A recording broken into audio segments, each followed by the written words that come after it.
Hello, everyone. It's Blake Butler, Executive Director of the North Carolina Industrial Hemp Association. Thanks so much for joining us today for our webinar, Plant. This time last year, we were all physically getting together in Lillington, North Carolina, but this year, we've assembled the best minds in the hemp industry from our state to speak to you today on some of the realities as so many of us begin to plant. And we're real pleased to have a good friend, NCIHA member, co-owner of Growers Hemp and Agris, Brad Todd. Brad, thanks so much for joining us today. Thank you for having me, Blake. So Brad, I love talking to you at length because you've been in the hemp industry here in North Carolina and beyond from the beginning of the pilot program. And knowing that we've seen trends come and go within the industry, where you are today, could you give us some insight on where you think the next opportunity might be in our industry, and be very realistic? Because as you know, we've lived with a lot of the hype, we've lived with a lot of the excitement, unbridled enthusiasm, I call it. But let's really talk a hard reality here. What do you see will happen next? Well, I think it's all about the customers. It's all about retail customers. We see a phenomenal amount of awesome growers and farmers out there, great processors throughout the state, awesome product makers. But time and time again, what we haven't seen is the mass adoption of CBD into daily consumers' routines, right? It's something that's new. Lots of unbridled enthusiasm is a great word. But ultimately, a perfect example in this industry I like to give folks we work with is something like beer. We have a strong base of folks who enjoy good beer. But the reason we have a vibrant beer alcohol industry like Asheville does is because there's consumers who want it. They know what they want. They're out there doing it. And so if you take that back to, say, the farming aspect of industrial hemp, that would be equivalent to growing hops. So if we didn't have that consumer base using beer, or partaking of beer on a daily basis, then why would we grow hops would be the question. And so you're saying, Brad, the farmer does need that help when he plants, knowing that there'll be a messaging campaign and educational campaign for the consumer, so he'll be able to easily sell that harvest as more demand grows. Absolutely. We see lots of innovation in the space. We see lots of people doing the research on the benefits. Some of them seem to be more opinion than they do factual. And so that's one of the things we try to ring in is, in our experience, in my experience, CBD isn't this miracle cure-all plant compound that it's made out to be in a lot of instances. It's great. It's good at great things. Predominantly from what we've seen for pain, anxiety, and inflammation are the three components that it can enhance everyone's life who uses these products. And looking at those areas and attracting consumers who could benefit from these, then that seems to be the target that, we focus on more so than anything else. We want to be able to get these products in the hands of every North Carolinian, everybody in the U.S., and have that incorporated into their day-to-day routine, because that retail demand from your average customer is what opens up the supply chain so that farmers can do what they do well at a scale that works for them. Processors can do what they do well, product makers, distribution, advertising. It opens up the gamut so everything can flow. So I think the big opportunity from where we sit now in North Carolina hemp industry is really focusing on that campaign to educate consumers, to get them to start incorporating these products in their day-to-day lives. Great points. So knowing that planting last year was without a buyer was very risky. This year could be almost dangerous in that we don't want to see too many farmers put themselves out there without a buyer and a plan. So I know you have all sorts of growers call you all the time. So what is some of that hard line advice you give them? On planting, have a home for it. I think people are eager for a new opportunity. Cannabis hemp is a new opportunity. There's lots of enthusiasm behind it. But that doesn't mean that it's for everybody. In agriculture in general, one of the sayings is, how do you make a small fortune? So in this case, how do you make a small fortune in hemp? And it would start with a large fortune. It'll be small pretty quickly, the way it's going. I think, the reason people grow hemp is we see two categories on the farming side of folks we're very fortunate to interact with. We have farmers who farm for the love of agriculture. A lot of times it's multi-generational, and they're using hemp to subsidize some of the common commodity crops they're growing. Anybody that does research in agriculture and commodity crops in general can see that's not very exciting in a lot of instances. These contracts are systematically cut. The value of these commodity crops are going down. So hemp offers an alternative to some of these larger agricultural organizations to be able to grow a crop of higher value in a different supply chain. The reverse side of that is we have a lot of folks who are farmers because of hemp. So maybe not have that historical experience in agriculture, but are looking at hemp as an opportunity to move into that field. And with that, typically it's a smaller scale. And what we've seen is the smaller farmer that's getting into the cultivation aspect, hemp is just one part of their product. The real product is a story they're being able to tell from growing this crop and how it can help people. So while the larger farmers grow at a massive scale, and that's not because of greed, that's because of the economics. They have to grow at that scale in order to make farming profitable.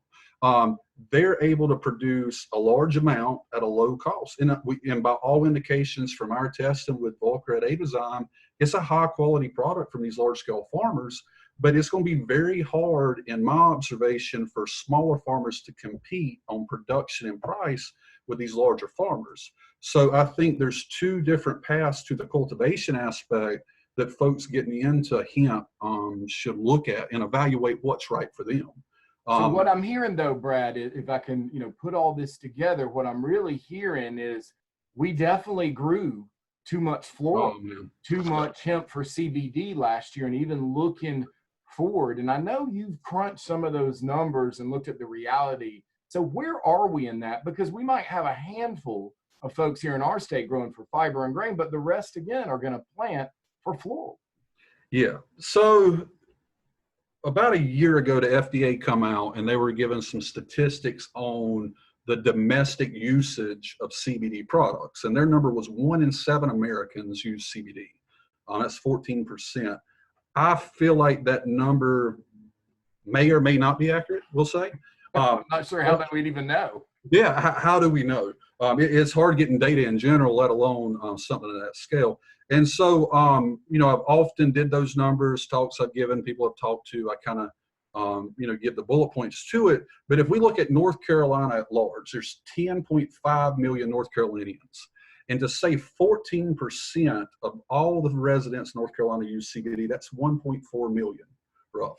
So what we do day to day is we take biomass and we turn it into retail products in all shapes, forms, and facets. Mm-hmm. So we know what kind of milligram strength, we know what an acre will produce as far as a retail product. And I crunched the numbers based off of 30 milligrams of CBD alone per user per day for the course of a year, right?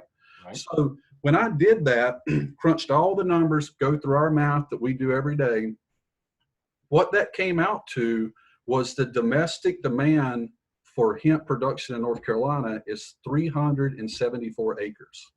374 acres. That's based off of 1,000 acres of 10% biomass, or 1,000 pounds of 10% biomass an acre. So last year, from my recollection from the last meeting, North Carolina planted well over 13,000 acres, with the domestic demand being 374 acres. Don't take my word for it. Please go out and do your own research, talk to everybody you know, find credible information that's tangible and come up with your own conclusions. This is what we've seen for 2 years running. So obviously it's not that farmers can't grow good product. It's not that processors can't produce good products, but there is a deficit of consumers for the amount of products produced. These are great points, Brad, and things to think through, because you can almost reflect where we were 3 years ago, and then even to last year as consumers started warming up to CBD. And then the FDA came out with that statement that says, we're not sure if it's safe or not. So we desperately need some guidance there. But knowing that we do have so many farmers out there, and knowing that there's only so much of a demand for CBD, it's a call for diversification in some of the industrial uses. And I don't want to put the cart before the horse here, but we really should in our state start to look at where we can grow fiber and grain, and if there's buyers that we can connect with those growers.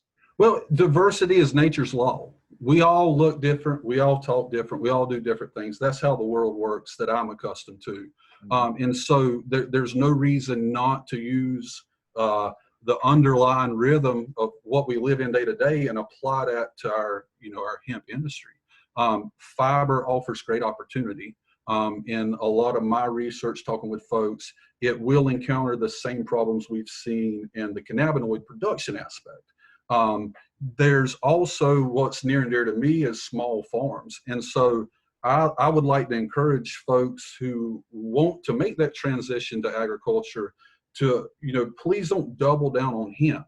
There's thousands of other plants out there that offer medicinal health benefits other than just cannabis products. And being able to use that supply chain that you've spearheaded in North Carolina and incorporate some of these other products along with hemp CBD is a great opportunity. That way, not all the eggs are in one basket. People can only grow so much of something, but if we start diversifying out into other crops that can use them same channels, the same enthusiasm, the same customers who want a natural relief, then there's a great opportunity. They say that East has a plant for every problem the humans have, where the West has a pill for every problem.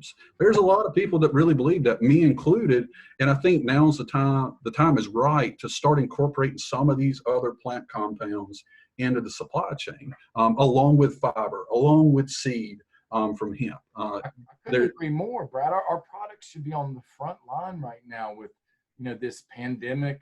Absolutely. COVID-19, knowing how valuable they are to relieve that anxiety and stress naturally. Yep. It works. We both use it. And so, it's so crucial to have the messaging in place after the dust settles here. It's our one chance to re-educate the public and the consumer, as you mentioned, because a lot of people are engaged and a lot of people are listening.